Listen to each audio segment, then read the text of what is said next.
As usual, I'll start with an Igbo proverb. This one says, and I'll read it. Ana duonyo shiodu obidi anambara. I'll say that again. Ana duonyo shiodu obidi anambara. What it means is that as you caution a thief, his mind is on his next exploit. In other words, no matter what you say to him, he's still thinking of his next exploit, where he's going to go and steal some more things, probably from a farm or something. And what this means, or what the real application of the proverb is, that there is such a thing as deep stubbornness, very deep stubbornness that sometimes will cost you everything that you have. One of the things I'll be talking about today is about a certain type of stubbornness. It's about feminism. Now, I need to start with a clear declaration. I am not a feminist. I don't ever want to be a feminist, and people can be what they want to be, but I always come across as if I am against the grain, because everybody is like, how can you not be a feminist? You know, what is feminism? And I took this from the UN Women website. It says feminism is the range of social, political, and economic movements aimed at defining, establishing, and achieving equal rights, opportunities, and treatments for all genders. It advocates for dismantling patriarchal structures and gender stereotypes to ensure women have the same rights as men. Therein lies my problem. I don't want equal rights. I don't want to do what men do. I don't want to be a man. I want to stay a woman. So what would I need equal rights for? And the thing that I do preach, though, is what I refer to as femininity.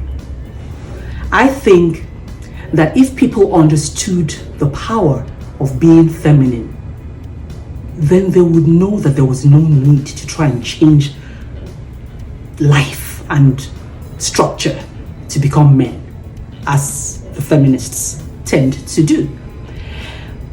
I have found in my lifetime that there are a lot of women who have lived before us who understood the power of being feminine. And these are the women who, by just being women, by just being the best of women, were able to topple kingdoms, change policies, bring men to their knees, as it were, and so on. And that is why it's important for us to stop, maybe pause is the word, and give some clarity to some of these expressions. There is a lady that most people might remember in history. Her name was Helen of Troy. Helen was as beautiful and as magnetic as, a mythical being. They talk about her allure as second to none, as one that has never even been repeated in times. Some people sometimes likened Marilyn Monroe to the Helen of Troy, but she is an enigma that is still talked about in various circles. The story about her really was that she was desired by kings, and her union with Paris ignited the Trojan War. Did you know that? It actually ignited the war that we still talk about. And then, of course, there's Cleopatra the Sixth. Cleopatra the Sixth, Egyptian, she had charisma, she had theatricality and cultivated allure. Everybody remembers her with a certain, she was what most women are still aspiring to be. She may well have even defined what the modern woman is trying hard to be and to become. Her story is that she famously captivated Julius Caesar and later even Mark Antony, one woman. And these are just examples of people who didn't try to be men. They weren't trying to be, equal with men. Rather, they used the best of their feminine nature to do the things that they did. Good, bad, that's a different other story. But we can even go into the Bible. I can start with Mary, the mother of Jesus. She was as feminine as they come. And she had the whole essence in her that allowed her to be a surrendered, person, a surrendered and devout follower of God. And she had purity and inner strength. You know her story. I don't need to tell that story, but you know that she was a young woman who accepted an unimaginable divine assignment. And she did it. As God knows how old she was, but we know that she was a really young girl at the time. And she wasn't trying to be a man. She was just being a full-blooded woman. And then we can talk about Esther. Esther was another Bible character. And we know that what we know about her is that she was a Jewish queen who had come after Queen Vashti had been a bit of a feminist. And then when the king decided to take a new wife, there was a bit of a beauty pageant of sorts, and Esther came out tops. And eventually she became that Jewish queen who risked her life by approaching the king uninvited. But she was just using her feminine wiles to do that. All right? Of course, there's some wicked examples like Jezebel, who I don't know whether to call her a feminist or a feminine person, but she definitely used her femininity in very diverse and sometimes very negative ways. And there's Delilah, who got Samson time and time again by just being her feminine self. And we mustn't even forget in the New Testament where we have Salome. Salome was that daughter of Herodias, I think, who danced, and therefore got her wish. And her wish ended up to be what her mother told her to ask for, which was the head of John the Baptist on a platter. She didn't do that by being a man. She did that by being a nice, feminine girl, doing a feminine, captivating dance, that got the king, to that point where he wanted to give her half of the kingdom or whatever it was he said. So what am I saying? I'm saying that I am a mother of boys, and I have found in my growing up and in my being amongst women and being with strong women, being with, older women and so on, that one thing is always the case. Women are smart. Women are smart. I'd love to say women are smarter than men, but they are very smart. And it's not just because I'm saying it, it's because it is true.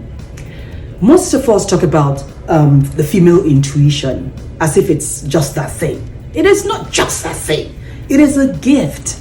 It is a gift, and it's a natural gift that women have that men do not have. And that, I think, is what gives us the edge. I always go back to creation, and I tell people, let's face it. Uloma, women, Eve, we weren't made from sand and mud and such dirty stuff. No, we were made from prefabricated material. Yes, we were made from the rib. The rib was from the man who had already been made out of sand. So there is already an essence that is a level higher than that of the men. Have you ever thought about that? Stop and think about this. So we already have within us more than most men will ever have. So why should we want to be like them or them? I like the soft life. I like the fact that I can be a woman and enjoy the things that I enjoy as a result of being a woman, looked after by a man, who understands his role to look after me, cared for by a father who understands that he has to give a bit more attention to the daughters who need to be cared for a little bit more because they are girls. I love that, and I love that attention, and I believe that there is a strength there that nobody can ever take away from us. Why do I want to be a man? And why should I want a man to be a woman? Because, the feminists will tell you that there are things that you can't do, that should be equal rights. When you have a baby, the man has to wake up and feed the baby. The man was not given breast. The man was not given ovary. He was not given a mammary gland. We were structured, built, created, made to be nurturers. They weren't made to be nurturers. They're just supposed to bring the stronger stuff and take care of their families. The fact of feeding a baby, tending a baby, bringing up the children, and all that is a natural thing that comes with womanhood. Love it, embrace it. It's a strength that men can never have. I don't know why there needs to be a bit of a fight. And don't get me wrong, I do recognize that sometimes there is a need to, be a bit more, to force, really, to get certain things done for you, but not in a way that it therefore replaces who you are. I don't think that for one day that it is necessary for us to insist, that the roles that we were clearly made to have get changed. So just so that, we can feel that we have also arrived, we have also achieved something. I'll tell you something. A long time ago, I did a bit of a test. I talked to a few people, different people who said that they were feminists, young, old, my age, and so on. And there were as many definitions of feminism as there were the people that I spoke to. What am I saying? I'm saying that this unnatural thing is so unnatural that if you don't have the script, because there is a script, then you don't even know what it is they are talking about. It's a sad happenstance. I need to make myself a bit clearer. So I had listened to different people on the internet, Instagram, TikTok, and all that, talk about feminism, and I had come to the conclusion that, these people just don't realize what they have as women. That whole insistence on being all manly and masculine and doesn't even have a leer, So I spoke to somebody who was close to me at the time. She was a staff of mine, and very feminist, very we hate our fathers, we hate our brothers, we hate our husbands type of feminist. And I asked her the simple question that I asked all of them. I said, what is it that this whole feminist thing is about? And she started to give me the script, exactly the same words that I'd heard on TikTok, exactly the same words that I heard on Instagram, and unfortunately the same words that have become the thing that shape our daughters today. And I told her, the reason I hired you was because of how beautifully creative and individual you are. How come when it comes to feminism, you don't think? You don't allow your mind to work. You don't allow yourself to consider things. You just buy that script and spew it out, and what it makes them all look like is the same person. They all look like the same person. They sound exactly the same. They have exactly the same pains. They have exactly the same references. And it's just not natural. There's something I know. I know that whenever there is a shift in a landmark that the Lord himself already put in place, that shift always causes issues. What do I mean? A landmark is like a boundary of sorts, and it says, this is what I've made, this is who that person is going to be. And when we come to change it, what we're doing is we're shifting the landmark. And so what we unleash is whatever we see.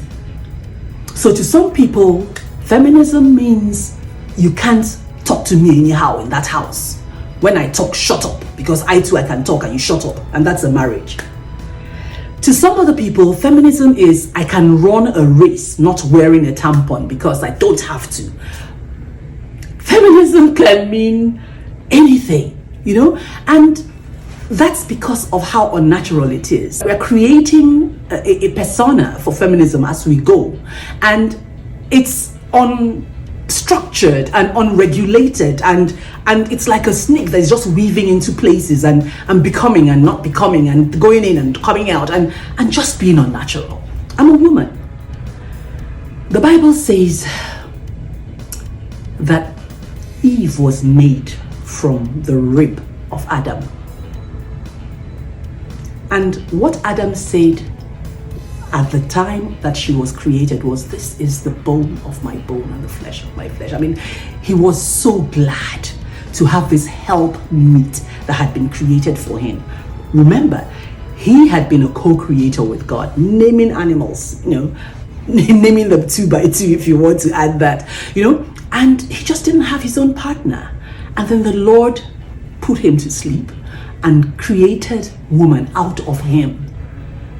He created woman out of him as a help meet his needs. Not a helper. The woman is not a helper.